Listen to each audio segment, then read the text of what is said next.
Hello, and welcome to your biweekly installment of Adult Education. This week we're talking about oil, specifically the 23rd Psalm. We have read this in worship the last several weeks because it is a comfort in times that are uncertain, and we certainly are in unprecedented times right now. Specifically today, we're going to talk about the last couple verses of Psalm 23, so that would be 5 and 6. You prepare a table before me in the presence of my enemies. You anoint my head with oil, my cup overflows.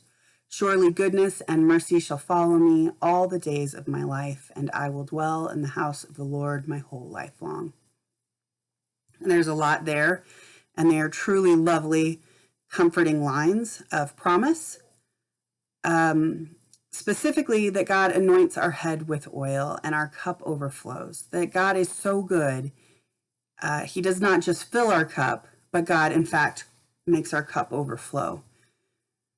I like to think about that right now when I'm frustrated and when I am confused or afraid about what is going on, that God is, in fact, better than I can even imagine. Our cup overflows. Anointing our heads with oil is an Old Testament thing. It's not specifically documented as in the only time to do it, but it was often done for kings. Kings were anointed and priests were anointed, and those are the specific examples in the Old Testament that we have. Presumably, you could anoint people for other things as well, but in this context, it means to be set apart. A priest was anointed and consecrated, so that anointing made them holy. Aaron had oil poured upon his head until it overflowed. Kings were also anointed by prophets, but we don't have the same sense of them being anointed to be holy as in to serve in the temple, but just that they were set aside for a specific purpose or office that God had designed for them. So when we talk about God anointing our heads with oil, we're talking about God setting us aside for a specific purpose.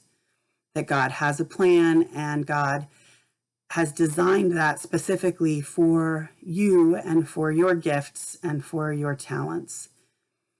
Anointing oil in Exodus, when it was used to anoint the things of the tabernacle and Aaron and his sons as priests, was olive oil, and they had special perfumes mixed in. They had myrrh, cinnamon, fragrant grass, and cassia, which, while the oil itself, the olive oil, would have been a common thing, these fragrances, these perfumes would have been expensive and had to be imported in some cases and were very valuable. But it was a very specific scent that God had decreed to be used in his temple. And so to be anointed with oil mixed with these scents would have a very strong perfume that would linger. It also would stain the clothes, as anyone who's tried to get a grease stain out of a shirt would know. Oil can be very staining. And so to be anointed in this way would be to be marked, not just with the stain on your cloth, your clothing, but also with the smell. So everywhere you go, you would smell of God's people. And I have found this to be a particularly interesting idea, to be marked in such a way. Specifically, Aaron, it talks about how his headdress was stained with this anointing.